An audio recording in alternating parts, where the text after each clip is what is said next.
Hey guys, Tyler here with Revvin Reviews. So today we're going to be talking about the McLaren 720S. You guys might think, why are you talking about the McLaren 720S? It literally just was released. There's no new statistics or details or anything like that. Actually, there really isn't any new statistics or details about the 720S, except for the fact that there's going to be a 720S long tail or a 720S or a 720 LT. Or a variant of that. We saw that back at the previous model with the McLaren 650S. Was the higher of the range because they had the 570, which is their lower end car, and they had the 650, which is the higher end, and then they had the 675 LT, which is their track variant of the 650S. The 675 LT literally is just 675 long tail. That's what LT stands for. And so this new car that's coming out is a McLaren 720S, and the McLaren released that they're gonna be releasing a track variant of that called the long tail, following after the 675 LT. Now, we don't know performance statistics or anything like that. The car obviously hasn't been released yet. We haven't seen any photos or even spy shots of it yet. But I'm sure that in the next couple of weeks we will be able to see it. I'll definitely keep you guys updated on this. I think that it's quite interesting that McLaren is doing this though, considering they're going to have to create some crazy car in order to compete with some of the competition. You got to think, right now the crazy cars that are coming out, the Lamborghini Huracan Performante is the main one that I'm thinking about. Ferrari just released that they're going to be releasing a track variant or a track-oriented Ferrari 488, probably a Scuderia or some sort of something like that.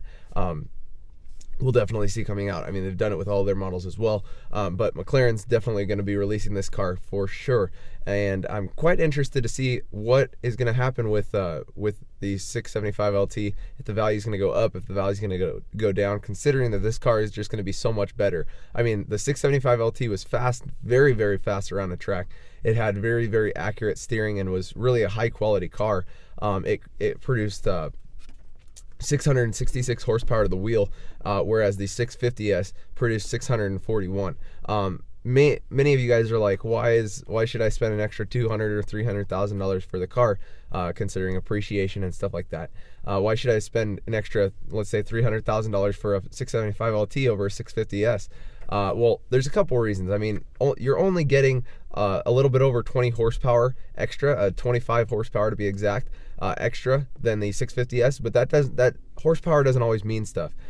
With the 675 LT, there was a lot of weight reduction that happened and weight reduction that takes place, and with the 720S, I believe there's going to be a lot of weight reduction taking place for the LT version of this. Also, with the 675 LT, there was a lot more. It was a lot more track focused, like they said. So the steering was a little bit more accurate. You steered it, or you moved the steering wheel a little bit to the left, you went a little bit to the left. It was exact motion with the steering, and that was one of the main details. They offered a roof scoop on the top, and they also offered it like the 650S. It was offered in a coupe as well as a convertible. So very many different factors come in when it comes to the LT, and I'm quite interested to see what this thing's going to look like, because the 720S looks insane already, and it's going to, honestly, the LT is going to look even better in my opinion. I'm just quite curious, honestly. I can't say any more statistics because there really is none that have been released yet. So I want to thank you guys for watching this video. Go ahead and comment down below what you guys think about the 720S, and what do you guys think will happen with the 720 LT, is what we're going to be calling it for now. And I want you guys to comment that in the comments below or on our social media accounts. And on that note, guys, have a great day.